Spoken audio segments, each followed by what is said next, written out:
This is Goku-san DBZ, and welcome back to a new collection video.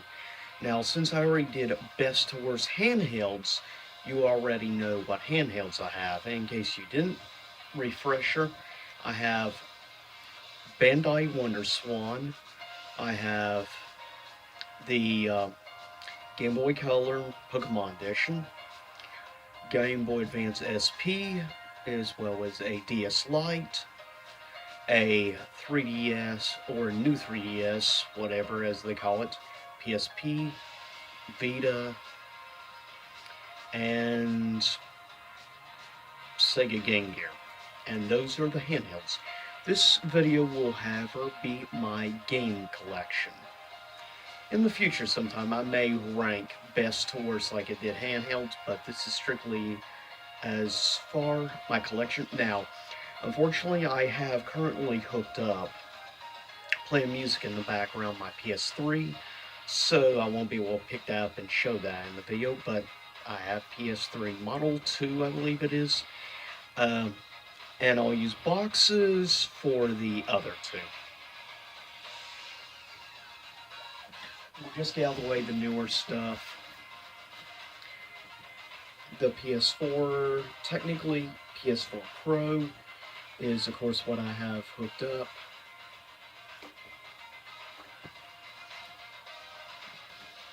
And you know, from recent pickups, of course, took advantage of a sale going on and picked up the S model Xbox One. So those in the PS3, as I said. Now let's get on to some of the others. Now I'm going to start off with some of the newer stuff and go actually kind of backwards in time with some of the other consoles to talk about them or uniqueness on some of them particularly. Now here's one I didn't actually have hooked up. Now this is one of course, the more recent ones, obviously, and that is the 360. This is, of course, the slim model, as it's known by. But the 360, for the most part, is actually a really solid, really well-built console.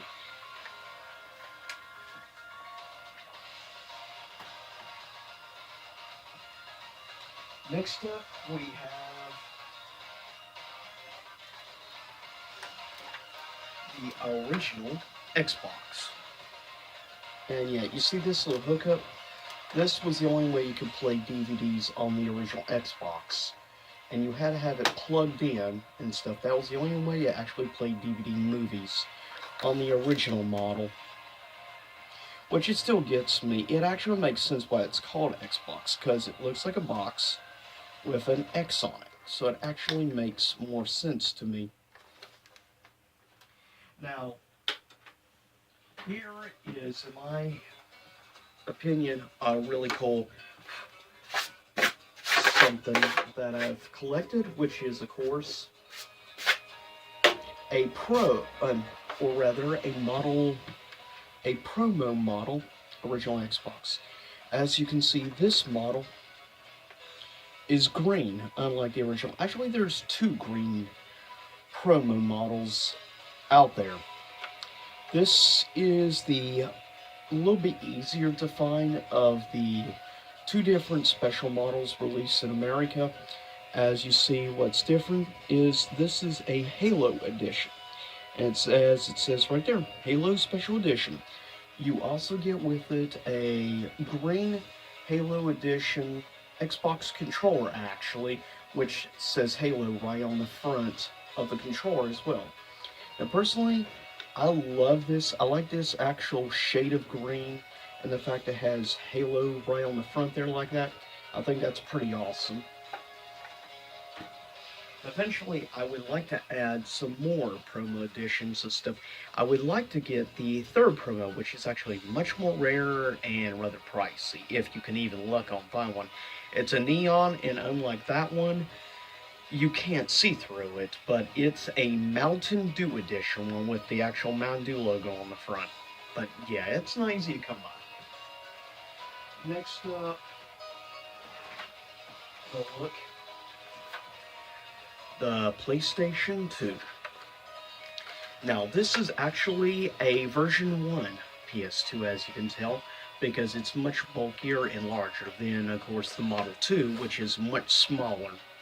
Now, one thing I always found interesting about the PS2 and stuff is the fact on the back here that you actually have a power switch you have to turn on and off. And I found that very interesting. And of course, as you see in the back here, really large fan. Of course, cooling unit, obviously. And you also have this here, it says expansion. What you do for selected games, you can take this off and put in there like a special HDD to expand in order to play like online games, like for instance games such as Final Fantasy XI. That was the only way you could play really online games on a PlayStation 2.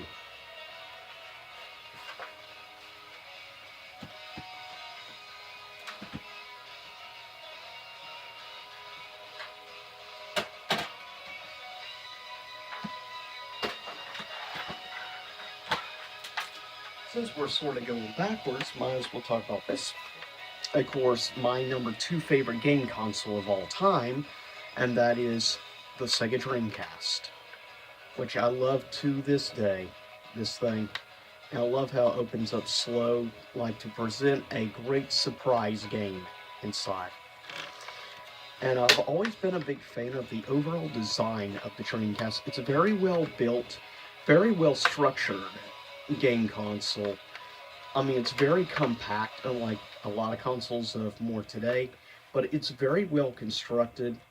It was very loud, and of course, here you could take off the side this modem that would allow you, of course, to hook up to the internet, because really this was really the first real console to actually have online features, specifically with games like Phantasy Star Online, obviously, being one of the biggies.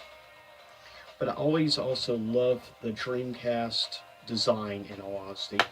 Very basic on the back for the most part, other than your basic normal plugins. Of course, another plug-in here besides your dial-up plug. And as you see right there, that is the Windows logo. It actually says compatible with Microsoft Windows CE, which was Windows software used in like 98 and 99 by Microsoft. So yeah, it was like Windows 99, I think, software, but that's what allowed them to really use like the web browser and online features on this game, ran off of Microsoft. So it only made sense in a lot of people's opinions that the Xbox was sort of like the predecessor, or I guess you could say the next generation, really, of the Dreamcast, really, too, or whatever you want to call it. Really, that was more like the next-gen Dreamcast in many ways. Though technically it was the same console generation. But that is the basic normal one. Then there is this one, which you can also find not too hard overall, but one of the promo ones. And this is, of course, the Sega Sports Edition. As you see, it says Sega Sports right on there. And so would actually the other part as well. And I don't really like the huge Sega Sports logo, but I do love the fact it's a black Sega Dreamcast. I actually like this more than the regular gray one, even though I still think it looks good. I just think this looks much, much better and is just a lot nicer to actually look at, in all honesty. I've always much preferred black consoles, which is one of the only things I don't like about the Xbox One S, is the fact it's white. But yeah, this is, in my opinion, pretty much neck and neck with the Halo Edition original Xbox as being like my favorite variant type console, at least that I've been able to get hold of. Now, going back a little bit farther, we now enter the original PlayStation, and this is actually a Model 1 original PSX model. I mean, you could automatically tell it was obviously an original version 1 model. Still an interesting shape overall. Now, how, you ask, do I know it's actually an original Model 1 from like 95, 96, other than I bought it then? Because it has a little thing back here, you can actually pull this out.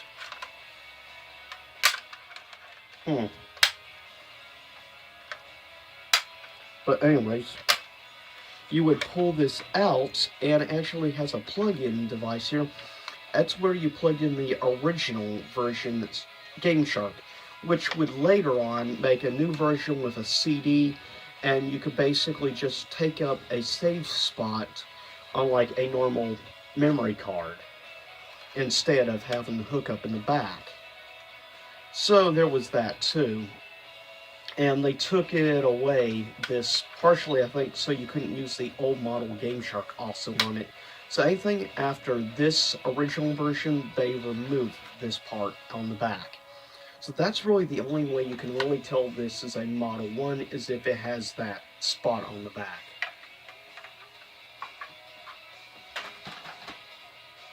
Oh yeah, I forgot. And skipped over, my bad. Obviously, the Nintendo Wii. And yeah, this is an older model. One, you have GameCube plugins, and you have this you can open, and this is a slot where you can plug in Nintendo GameCube memory cards. And yeah, this was backwards compatible. This is actually how I play Nintendo GameCube games, is I use the Wii, because I actually currently do not have a GameCube in my collection, regular console. So instead, I just have to make do with the Wii. And I actually do like the black model Wii, though we actually got several different versions and color variants actually here in America, which is rare other than like the N64 that gave you multiple versions.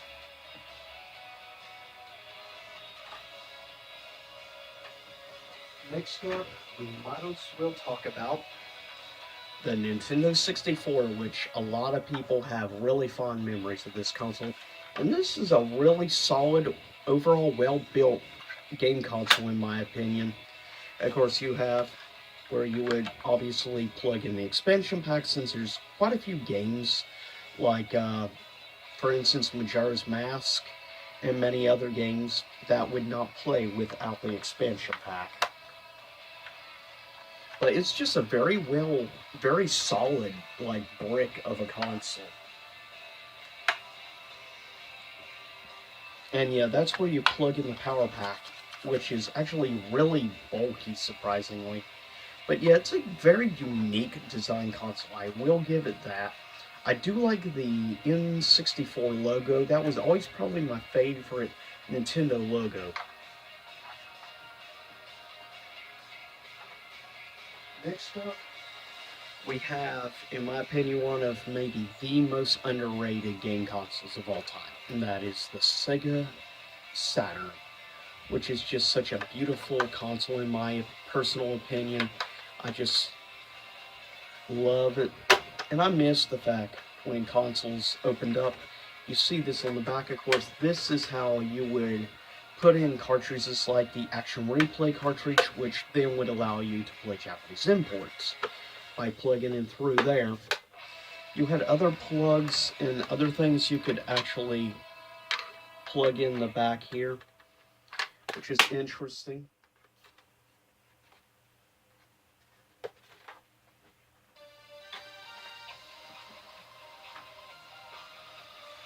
Next up,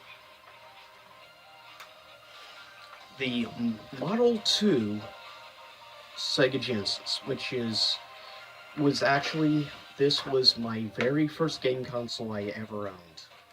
And yeah, would you believe it, this is actually the one that I got as a birthday gift back in, I believe it was 1990, I think it was 1993 or 1994, but it was my birthday back in our 93 or 94. I got this as a birthday gift, and it came in a bundle with, of course, Sonic the Hedgehog. back at that time, and I'm just glad I ended up with the Model 2. I've looked at all three models, and personally, I feel this is the best looking of the three different models of the Sega Genesis. But that's just me personally. Maybe it's just because it's the one that I've had and I've kept these 20 some years, which is insane, and it still runs perfectly. That's one thing about old model game consoles. They can run for decades without any problems. That's one of the few advantages to pre-hard drive game consoles. Next up is probably just about my rarest console, and that is the Sega CD-X. As you see, it actually looks like a CD player, obviously, and funny enough, it actually has a place on the side here you open up, and you could actually put in AA batteries, and you can actually use this as like a personal CD player and carry around with you and play your CDs on, which I think is actually really cool. But yeah, and besides playing CDs, like mentioned, it also plays Sega CD games. And of course, the back here you have, this allows you to play Sega Genesis games. So yeah, the Sega CD-X was a very unique console. Believe it or not, if I remember correctly, I believe they only made about 5,000 of these in North America released. So if you can ever, like me, come across one out of the blue and you have the opportunity and get one for a reasonable price range, trust me, get it. I mean, even if, say, like one part wouldn't work, you might be able to find a retro repair person to fix it. But as a collector, this is definitely something you want to add to your collection, especially if you're a big Sega fan like myself. It's definitely something to add to the collection. That, most likely, unless you're a big gaming buff or like gamer of the 90s, most likely most people are not going to have a clue what this is.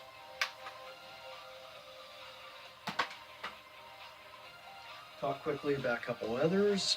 This is, of course, the Sega Master System, the very first Sega console that was, of course, released in America. This was released, I believe, in 1987 in the US. The Sega Genesis would be released in the United States in 1989, just 2 years after. And believe it or not, even if you didn't have a game, you turn this on, there was automatically a game programmed into the console. Yeah, you wouldn't find that in game consoles nowadays, but back then, actually, you did, believe it or not. Now, one of the weird things about this was back in those days, the pause button was actually on the game console itself. And of course, you have your normal place where you put cartridges, and there were special types of games or sound cards you could plug in right here in this little slot right here. But it's definitely an interesting design console to say the least. Now, this would end up being much more successful in Brazil and over in the UK. It was a flop over here. But believe it or not, they're still making the Sega Master System to this day in Brazil. 20, almost 30 or whatever years later, they're still making these in Brazil.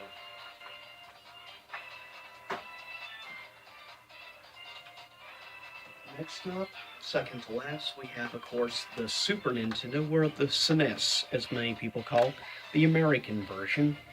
And then, of course, recently, I picked up the Super Famicom, the original Japanese version of the console. So it's nice to finally have both the American, but this is the American Model 1, keep in mind, because there were two models in America. I think the Model 2 looks a lot nicer personally, but also a little bit pricier too. But I love the overall design better on the Super Famicom. I just think it looks way nicer. I like the color symbol there at the top and the button designs. I just think in general, it just looks a lot better overall versus the American version. But you gotta take what you can get. And unless you have the time and willingness to go searching, good luck finding one of these. And then last but not least, of course, one of maybe the crowning jewel in my personal opinion, just because even though these aren't super expensive nowadays, they aren't easy to find either. This is a Model 1, of course. There were 3 versions of the Panasonic 3DO made. Now, if you want to know a little bit more, check out my review on the Panasonic 3DO I made a few years back. But yeah, it basically looks like a DVD player or whatever. Though this came out, this console was originally released around like 1992, 1993. It was one of the very first CD-based consoles, though technically it was released a little after the Sega CD was.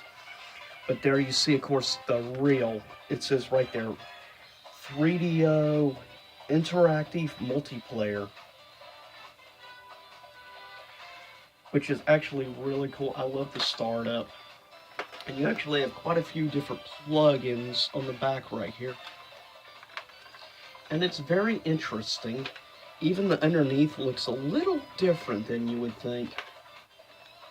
Now, certain parts of the design actually remind me a little bit of the N64, but you have your basic, like, open and close button here, but you have to have it plugged in for it to open and close.